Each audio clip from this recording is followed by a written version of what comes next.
Pour devenir les parfaits guerriers saints, les Templiers ont dû créer un ensemble de règles qui les rendaient invincibles.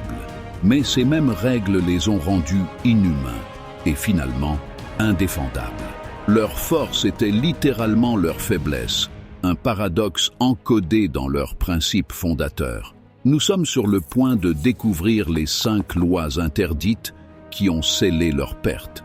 Ce n'était pas de simples règlements, c'était une alchimie spirituelle, conçue pour consumer l'homme et ne laisser que le moine guerrier.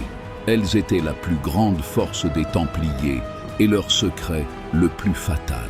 Pour comprendre leur chute, tu dois d'abord comprendre les vœux qui les ont élevés si près du ciel qu'ils projetaient une ombre sur le monde entier. Numéro 1. La loi de la ligne infranchissable. Imagine que tu te trouves dans la poussière de la Terre Sainte. Le soleil est un marteau de laiton. Devant toi, la cavalerie sarrasine se rassemble comme un nuage d'orage, leur cimeterre captant la lumière. Tu es un Templier, vêtu de fer et de foi. Tu ressens la peur, bien sûr que oui, c'est humain. Mais il t'est interdit d'agir en conséquence. La règle templière était absolue. Aucun chevalier ne pouvait rompre la formation. Aucun chevalier ne pouvait battre en retraite, à moins que la bataille ne soit vraiment, irrémédiablement perdue. Une décision prise non pas par toi, mais par ton commandant. Tourner le dos n'était pas seulement de la lâcheté, c'était un sacrilège. C'était un péché contre l'ordre lui-même. On t'ordonnait de te tenir, de combattre et, si nécessaire, de mourir, même si tu étais en infériorité numérique de 3 contre 1. Ce n'était pas une stratégie, c'était un credo. En supprimant l'option de la survie individuelle, la loi effaçait l'individu lui-même. Tu n'étais plus un homme luttant pour sa vie. Tu étais une simple pierre vivante dans le mur de la forteresse de Dieu. Ta vie n'était pas la tienne à préserver. C'était une ressource que l'ordre devait dépenser pour la gloire du Christ. Pense au poids psychologique de cela. 1000 hommes, chacun ayant prêté serment de devenir un martyr volontaire. Ils ne se battaient pas seulement comme s'ils n'avaient rien à perdre. Ils se battaient comme s'ils avaient déjà tout perdu. Et pendant 2 siècles, cette loi les a rendus invincibles. Mais elle a aussi planté une graine. Elle a appris au monde que la vie d'un Templier n'avait aucune valeur pour lui-même. C'était une leçon dont leurs ennemis se souviendraient. Numéro 2. La loi des mains vides. Quand tu rejoignais les pauvres chevaliers du Christ et du temple de Salomon, tu venais sans rien. Et sans rien, tu resterais. Le vœu de pauvreté n'était pas unique, mais les Templiers l'ont poussé à un extrême terrifiant. Il t'était interdit de posséder quoi que ce soit, pas une seule pièce, pas le cheval que tu montais, pas même le manteau sur ton dos. Tout appartenait à l'ordre. Tu ne pouvais pas recevoir de lettres personnelles sans la permission de ton maître, et elle devait être lue à voix haute en sa présence. Tu ne pouvais avoir aucun coffre personnel, aucun compartiment secret, rien qui soit à toi et à toi seul.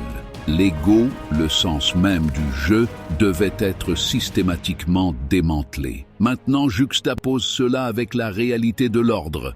Les Templiers sont devenus l'institution la plus riche du monde, inventant le système bancaire international et détenant les trésors des rois dans leurs coffres. Un fleuve d'or inimaginable coulait entre les mains de l'ordre, mais pas une seule goutte ne pouvait toucher la peau d'un chevalier. Cela créa un paradoxe que le monde ne pouvait pas comprendre. Comment un ordre pouvait-il être si riche et ses membres si pauvres? Pour le monde extérieur, cela ressemblait à de l'hypocrisie. Mais pour le Templier, c'était tout l'intérêt. La loi était conçue pour créer un homme immunisé contre les tentations du monde, un homme dont la seule loyauté allait à la fraternité qui l'habillait et le nourrissait. Cela le rendait incorruptible. Mais cela faisait aussi de lui une énigme.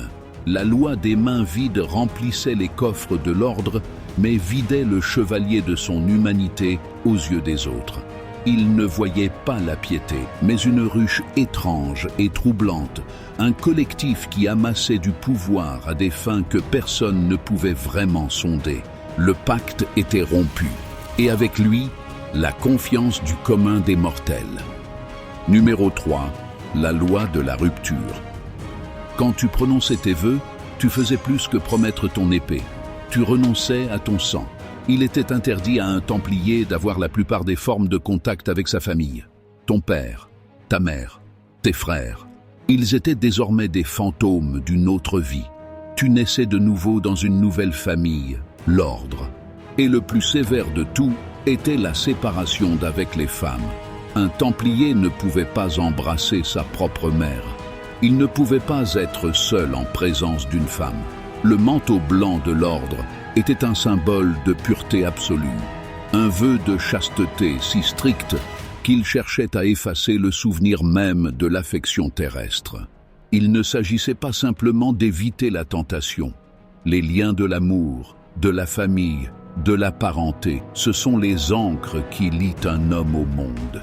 Les Templiers croyaient que pour servir Dieu absolument, ces ancres devaient être coupées. Chaque once de ta loyauté, de ton amour, de ta dévotion devait être redirigée vers l'intérieur, vers l'ordre et vers Dieu. Tu devais devenir une île, connectée seulement à l'archipel de tes frères. Pendant un temps, cette loi a forgé la force de combat la plus unie et la plus disciplinée sur terre.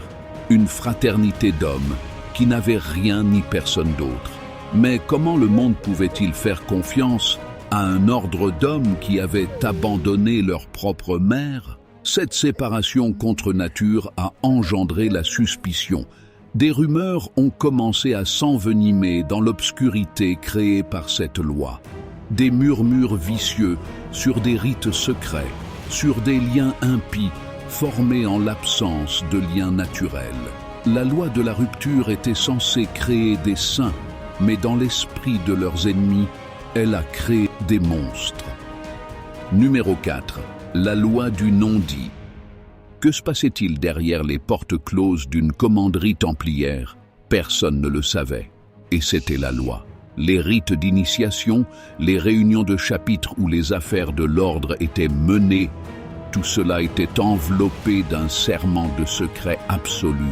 Révéler ce qui était dit ou fait entre ces murs sacrés était un crime passible d'expulsion, un sort pire que la mort pour un homme qui avait tout abandonné. Tu pouvais être un Templier pendant 20 ans et ne jamais connaître toute l'étendue des plans de l'ordre. Le secret était stratifié comme un oignon, et seuls ceux du cercle le plus intime détenaient les vérités les plus profondes. C'était une mesure pratique, née à une époque de guerre et d'espionnage. Mais c'est devenu quelque chose de plus. C'est devenu une culture, une mystique. Les Templiers se déplaçaient dans le monde comme des hommes qui savaient quelque chose que tu ignorais. Leur silence était une forme de pouvoir. Ils créaient une aura d'autorité et de sagesse qui attirait les rois et les marchands à eux, cherchant à leur confier leurs secrets et leur or. Mais les secrets sont une arme à double tranchant.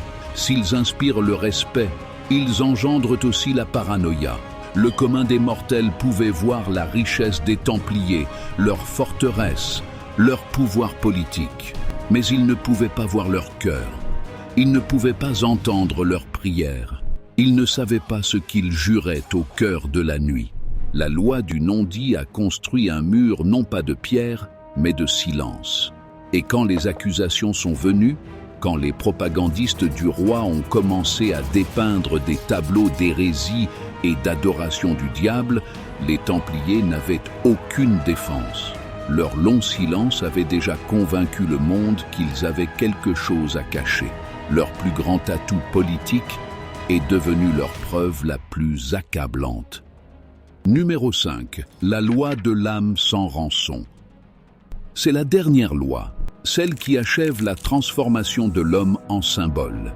Un Templier ne pouvait être rançonné. Si tu étais capturé par l'ennemi, l'immense richesse de l'ordre ne serait pas utilisée pour acheter ta liberté. D'autres chevaliers, des nobles, Même des rois pouvaient être rachetés de captivité, mais pas toi. Ton choix était simple, renier ta foi et vivre comme un traître, ou être exécuté. La loi exigeait que tu deviennes un martyr. C'était l'expression finale et totale de la propriété de l'ordre sur ton existence. Ta vie était une arme, et ta mort était son but final et glorieux. Cela a instillé une détermination terrifiante chez les Templiers et une terreur glaciale chez leurs ennemis. Comment vaincre un ennemi qui n'accorde aucune valeur à sa propre vie? Mais pense au message que cette loi envoyait au monde. Son âme était forgée dans une substance plus dure, liée par une vocation plus haute, plus froide. Il n'était pas un frère, ni un fils, ni un sujet. Il était un instrument de la volonté de Dieu, et sa vie n'avait aucune valeur marchande dans le monde des mortels. Quand le roi Philippe de France a porté ses accusations contre eux, cette loi est devenue la clé de voûte de son argumentation. Il les a accusés de ne pas être de vrais chrétiens, d'être un État secret au sein de l'État. Et quelle meilleure preuve que celle-ci, un ordre d'hommes qui refusait l'acte très chrétien de la rançon, qui choisissait la mort plutôt que le compromis, qui fonctionnait selon un ensemble de règles qui semblaient étrangères au reste de la chrétienté. Les lois conçues pour faire des Templiers les parfaits soldats du Christ avaient, au final, convaincu le monde qu'ils étaient tout autre chose.